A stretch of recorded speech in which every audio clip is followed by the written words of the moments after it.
어떤 바닷가에 어부가 있었는데 이 어부는 매일 바다로 나가서 고기를 잡았습니다. 이분은 매일 고기를 잡아서 그걸 가지고 맛있게 요리를 해먹는데, 근데 큰 물고기는 잡자마자 던져버리는 거예요. 또 옆에 있는 어부들이 아니 왜 작은 것만 가져가고 큰 물고기는 가져가지 않느냐 그랬더니 이 어부가 뭐라 그랬냐면 우리 집에는 큰 물고기를 요리할 수 있는 프라이팬이 없다. 그래서 작은 물고기만 가져가서 그렇게 자글자글 끓여 먹는다고 그런 얘기를 합니다. 여러분, 만약 여러분이 어부라면 어떻게 했을까요? 제가 어부라면요, 큰 물고기를 갖다가 시장에 팔아서라도 온갖 종류별로 프라이팬을 다 사놨을 거예요. 돈이 없다면 외상으로라도 프라이팬 갖다가 사다가 놓고 그리고 큰 물고기도 요리해서 그렇게 먹었을 것입니다. 이 어부의 문제는 마음의 문제, 그릇의 문제입니다. 그릇이 크지 않으니까 큰 물고기를 감당할 그러한 여력이 없었던 것입니다. 열왕기하 4장을 보면 이런 비슷한 예가 나오는데, 엘리사의 제자들 중에 엘리사를 따르는 수많은 생도들 가운데 한 제자가 결혼을 했습니다. 또 아내가 있고 또 두 아들이 있습니다. 그래서 이제 선지자의 생도로서 그가 제자로서 하나님의 종으로서 열심히 준비되어 이스라엘에서 하나님 앞에 큰 영광을 돌리리라, 이러한 청운의 마음을 가지고 선지동산에 간 것처럼 엘리사의 제자로 들어왔던 것입니다.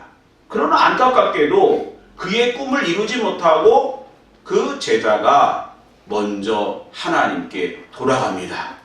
그러다 보니 누가 하루아침에 가장이 됩니까? 이 남은 아내가 두 아들을 책임져야 되는 것입니다. 요즘도요, 또 이렇게 어머니들이, 아내들이 밖에 나가서 돈을 버는 게 쉽지가 않습니다. 근데 수천 년 전의 일이니 얼마나 그 일이 힘들었겠습니까? 도저히 그를 고용해 주는 사람이 없습니다. 일감을 주지 않습니다. 당장 돈이 있어야 밀가루도 사고 기름도 사고 해서 자녀들을 먹이며 입히며 그 생계를 유지할 텐데 그러한 길이 전혀 보이지 않습니다. 그러다 보니 이 과부가 선택한 방법은 돈이 있는 이웃에게 빚을 얻는 것입니다. 그렇게 한 푼, 두 푼 빚을 얻다가 그 빚이 이자가 늘어나서 큰 빚이 되었고 갚을 능력은 없습니다. 그러다 보니 채주가 어느 날 그 집에 찾아와서 이번 달까지 갚지 않으면 너의 두 아들을 빚을 대신해서 종으로 삼겠다. 얼마나 마음 아픈 일입니까? 그래서 그것을 가지고 사정을 안고 누구에게로 달려갑니까? 엘리사에게 달려갑니다. 선지자시여, 제 남편이 죽어서 우리 가정이 다 죽게 생겼습니다. 제 두 아들이 빚으로 인해서 이제 종으로 팔려갈 형편 가운데 있습니다. 저는 도저히 살 수 없습니다. 엘리사가 너무나 불쌍해서 내가 너를 위해서 무엇을 해줄까? 너의 집에 도대체 돈이 될 만한 것이 뭐가 있냐? 넌 뭘 가지고 있냐? 그랬더니 기름병에, 이제 그 기름병에 기름 한 병 그렇게 있습니다. 그래? 그러면 너는 이웃에게 가가지고 기름을 담을 수 있는 그릇을 다 빌려와라. 그렇게 이야기합니다.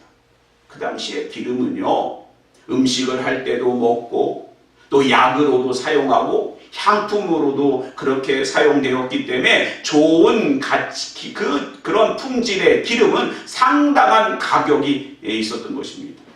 그러니까 기름만, 신선한 기름만 있어도 그것을 팔아서 빚도 갚고 생활할 수 있는 그러한 여유가 생기는 것입니다. 그것을 다 빌려왔고 이제는 방으로 들어가서 그 빈 그릇에 기름을 채우기 시작합니다. 줄줄줄줄. 다 됐습니다. 선지자야, 다 됐습니다. 다음 그릇, 다음 그릇, 다음 그릇, 다음 그릇 하는데 이제 얼마 지나지 않는데 그릇이 없는 거예요. 아니, 그릇이 더 없냐? 더 이상 빌려온 그릇이 없습니다. 그러니까 그릇이 딱 그치는 거예요. 얼마나 아쉽습니까?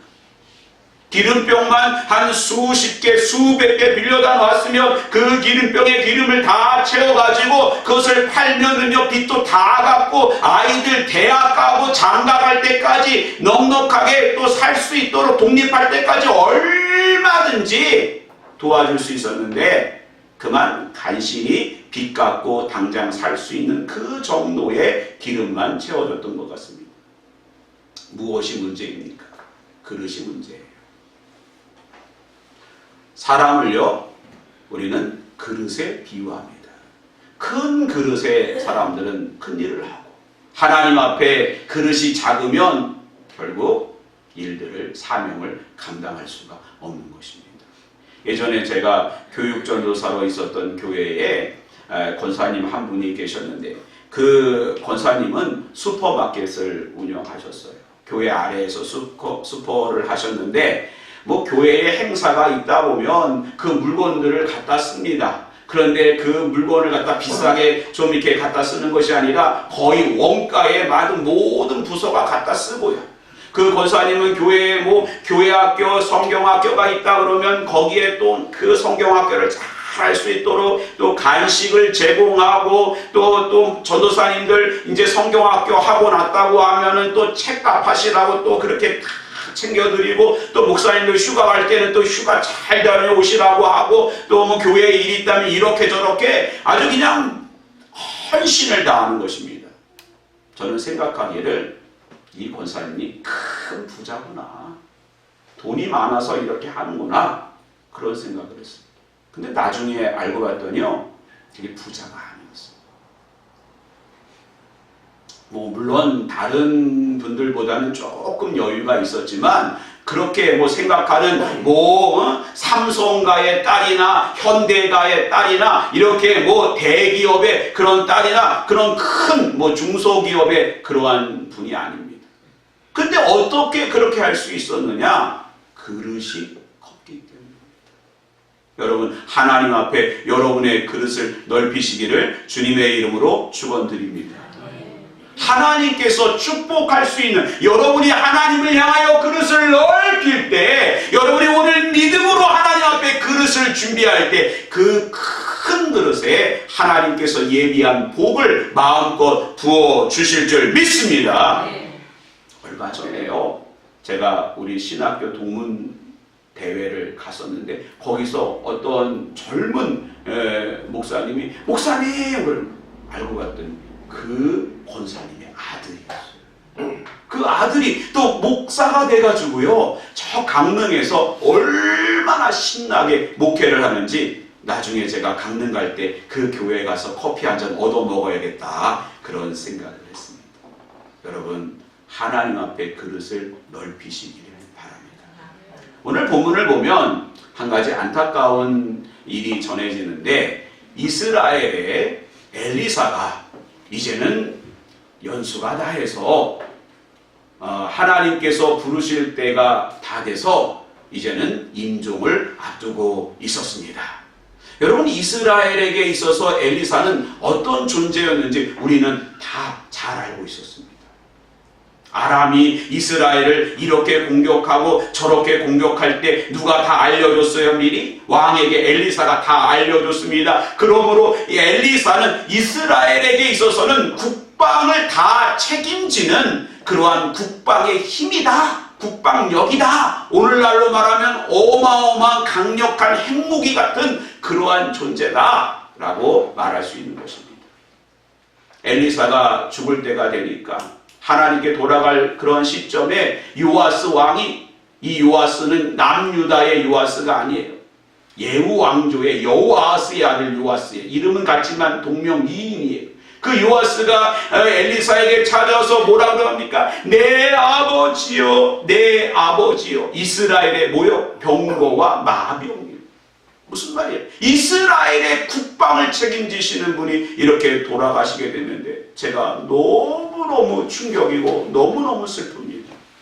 그러니까 엘리사가 마지막 힘을 내가지고 왕이여 활과 화살들을 준비하소서. 동쪽 창문을 여시고 그 화살을 쏘십시오. 그때 엘리사가 그의 손에다가 이렇게 딱 얹어서 힘을 보태서 화살을 슝 쏘게 합니다. 화살이 날아가는 모습을 보면 이것은 하나님이 이스라엘을 아람의 손에서 구원하시는 구원의 화살입니다. 아벡에서 전쟁을 할 건데 아람을 진멸할 것입니다. 라고 그렇게 상징적인 메시지를 전합니다. 그리고 화살을 잡아서 이제는 땅을 치소서 하니까 몇 번을 쳤어요? 세 번을 쳤습니다. 그러니까 엘리사가 갑자기 얼굴색이 변해서 진노하면서 왕이요 왜 3번만 칩니까? 대여섯 번을 쳤으면 아벡에서 아람을 완전히 진멸할 수 있었는데 이제는 몇 번만? 3번만 승리할 것입니다. 얼마나 안타깝습니까? 무엇이 문제입니까? 그릇의 문제. 요아스의 그릇이 다 4-5번 그 이상을 칠 수 있는 그릇이 되지 못한 것입니다. 화살을 쏘면서 이는 여호와의 구원의 화살이요 하나님의 구원의 역사가 이스라엘 가운데 있을 것입니다. 당신이 그 화살을 한번 땅에 쳐보세요. 우리는 믿음이 준비되어 있다면 3번이 아니라 다다다다다다 쳤을 거예요. 근데 3번. 그것이 그릇이 요아스의 그릇입니다. 여러분 오늘 말씀을 통해서 하나님은 우리에게 어떤 메시지를 주고 있습니까? 어떻게 해야 우리의 그릇이 하나님 앞에 그렇게 큰 그릇이 될 수가 있을까요? 13장 11절 말씀 우리 같이 한번 읽어보겠습니다. 시작. 여호와께서 보시기에 악을 행하여 이스라엘에게 범죄하게 한 느밧의 아들 여로보암의 모든 죄에서 떠나지 아니하고 그 가운데 행하였더라. 누가요? 요아스가. 요아스가 여호아스를 이어서 이스라엘 북왕국 이스라엘의 왕이 됐는데 그가 17세에 왕이 되어서 16년간 다스리는 동안 여로보암 베델과 단에다가 금송아지를 세워서 이스라엘로 하여금 하나님 앞에 우상 숭배의 죄를 범하게 한 여로보암의 길을 가게 했다는 것입니다. 그러니 믿음의 그릇이 준비가 되었습니까? 전혀 하나님에 대한 그릇이 준비가 되지 않은 것입니다. 사랑하는 성도 여러분, 하나님 앞에 그릇은 갑자기 커지는 것이 아니라 우리의 삶 속에 일상에서 하나님 앞에 그릇이 키워진다는 사실을 기억하시기 바랍니다. 오늘 우리가 하나님 앞에 예배 가운데 그릇을 키워야 되는 것입니다. 오늘 우리는 하나님 앞에 그릇을 준비해야 되는 것입니다. 하나님께서 오늘 만져만 주시면 내가 나음을 입겠다 하나님을 신뢰하는 그 그릇의 크기는 우리들의 일상 가운데 평소에 그 그릇이 넓어진다는 사실을 기억하시기 바랍니다. 그럼 야곱이 20년간 다단 아람에 있다가 이제는 다시 아버지의 고향 이삭이 사는 그 브엘세베로 가나안 땅으로 돌아오게 됩니다. 그때에 그에게는 아주 이제 넘어야 되는 큰 산이 있는 것을 우리는 이미 알고 있습니다. 에서라고 하는 산을 넘어야 됩니다. 또 여러 가지 가나안의 여러 위험적인 요소들을 넘어야 됩니다. 이제 자녀들을 다 약복강을 건너게 하고 야곱은 걱정하는 마음에 이렇게 있다가 누구를 만나요? 하나님의 사자를 만납니다. 그리고 하나님의 사자를 만나고 밤새 씨름을 하는 것입니다. 씨름하는 것이 아니라 매달리는 거예요. 나라 안 됩니다 하고 매달리는 거예요. 그것을 씨름한다라고 표현한 거예요. 그러니까 이제 동이 다 틀 때쯤 하나님의 사자는 이제 떠나야 되는데 그 하나님의 사자를 붙잡고 놓지 않으니까 허벅지 관절을 쳐서 이제는 그것을 놓게 하지만 그럼에도 불구하고 야곱은 그냥 꽉 잡은 나를 축복하지 않으면 놓지 않겠습니다. 그래? 그럼 네 이름이 뭐냐? 야곱입니다. 발 뒤꿈치나 잡는 인생, 인생에 있어서 패배와 좌절과 두려움 가운데 있는 연약한 인생입니다. 너는 이제 야곱이라 하지 마라. 너는 이제 이스라엘이라 하라. 너는 야곱이라고 하는 그릇을 버려라. 이스라엘이라고 하는 하나님께서 예비하신 큰 그릇을 가져라. 하나님과 사람들과 겨루어 이기었느니라. 너는 이제 패배자가 아니요 승리자의 인생이요 발 뒤꿈치나 잡는 인생이 아니라 이스라엘을 이끌어가는 영도자요 하나님께서 왕같은 제사장으로 그러한 내가 사람들을 이끌어가는 인생을 살게 될 것이다. 사랑하는 성도 여러분, 하나님 앞에 그릇은 하나님 앞에서 커지는 게 아니에요.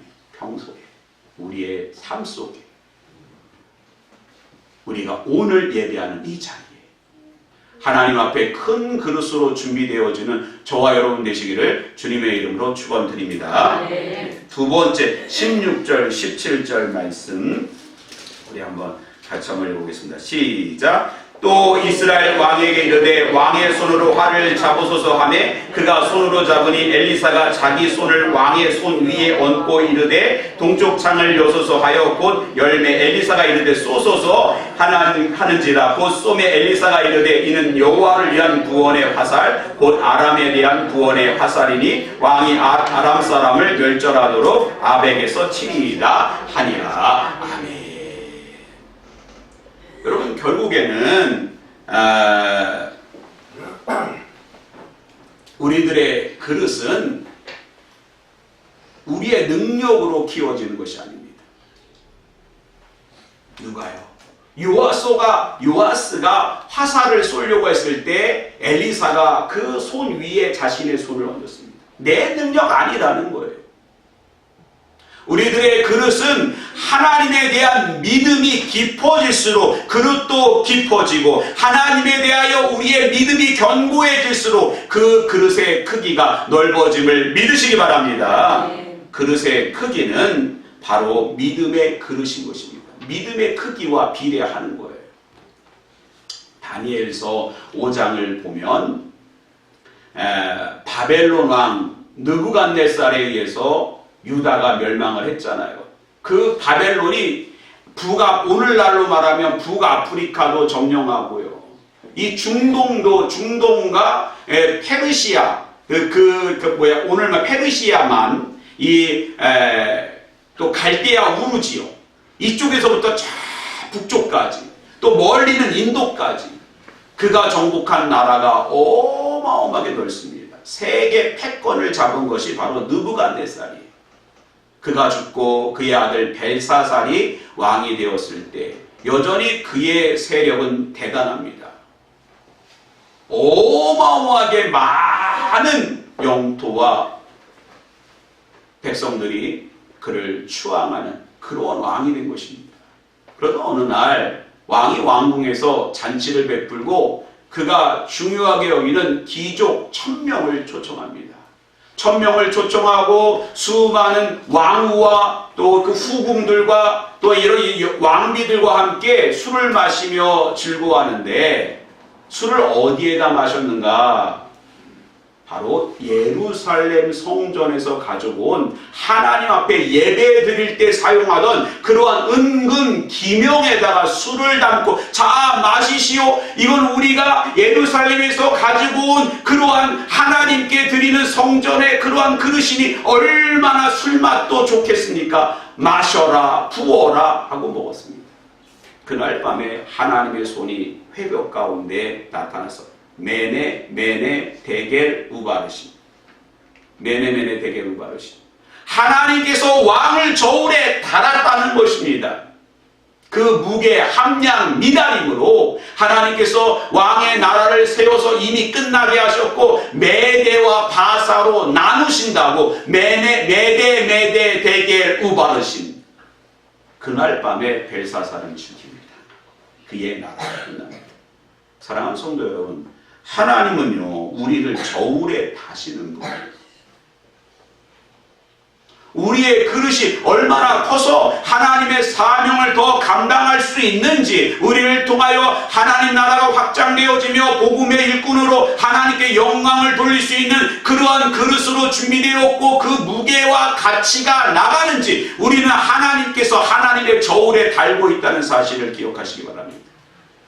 그 저울에서 하나님이 복 주시고 귀하게 쓰임받고 하나님께 영광 돌리는 믿음의 그릇으로 준비되어져 저와 여러분 되시기를 주님의 이름으로 축원드립니다. 마지막으로요, 19절 말씀 우리 같이 한번 읽어보겠습니다. 시작. 하나님의 사람이 노아에 이르되 왕이 배 6번을 칠 것이니이다. 그리하였더면 왕이 아람을 진멸하기까지 쳤으리이다. 그런즉 이제는 왕이 아람을 3번만 치리이다 하니라. 이러한 예언을 하고 엘리사가 죽고요, 얼마 안 있다가 이스라엘은 아벡에서 아람과 큰 전쟁을 치릅니다. 그 전쟁에서 이제 아주 큰 싸움인데 엘리사의 예언처럼 이스라엘이 승리합니다. 또 승리합니다. 또 승리합니다. 그러면서 요아스는 어떤 마음을 가졌을까요? 설마 4번째, 5번째 패할까? 이렇게 우리가 승리하는데, 그런데 안타깝게도 4번째, 5번째 전쟁에서 패해서 그의 나라가 끝나는 거예요. 그 상황 속에서 요아스가 얼마나 후회를 했겠습니까? 그가 하나님 앞에 섰을 때 그는 버림받은 그릇으로 하나님의 그러한 책망과 징벌 가운데 영원히 거하는 그릇이 아니겠습니까? 여러분, 우리는요, 이 땅에서 후회할 때가 많아요. 그때 좀 더 열심히 할 거, 그때 좀 더 밤에 잠을 줄이고 공부할 거, 그때 좀 더 열심히 일할 거, 그때 좀 더 뭘 할 걸. 그런데 살아있으면요, 그 후회하는 걸 좀 상쇄시킬 수 있어요. 지금이라도요, 공부 좀 더 하실 수 있어요. 살아있으니까. 네. 목사님, 아니에요. 지금이라도 영어가 부족하면 A, B, C부터 공부하시면 돼요. 또 돈이 부족하다. 지금부터라도요, 좀 아끼고 좀 모으면 돈을 좀 모을 수가 있어요. 근데 문제는 죽으면 아무것도 할 수 없다는 거예요. 죽으면 예수 열심히 믿고 싶어도 믿을 수가 없어요. 오늘 예수 믿으시기 바랍니다. 오늘 하나님 앞에 쓰임 받으시기 바랍니다. 살아있을 때 믿음의 그릇으로, 하나님이 쓰시는 그릇으로 우리가 준비되시기를 바랍니다. 죽어서는 할 수 없어요. 목사님, 저요 죽어서 예수 잘 믿을게요. 소용이 없어요. 지옥에서 무슨 예수를 잘 믿어요? 오늘 예수 잘 믿어요. 오늘 우리가 열심히 하나님 앞에 쓰임 받아야 돼요. 하나님께 영광 돌림으로 우리의 그릇을 통하여 빛나는, 하나님 나라에서 빛나는 위대한 그릇으로 하나님께 영광 돌리는 저와 여러분 되시기를 주님의 이름으로 축원드립니다. 기도하겠습니다.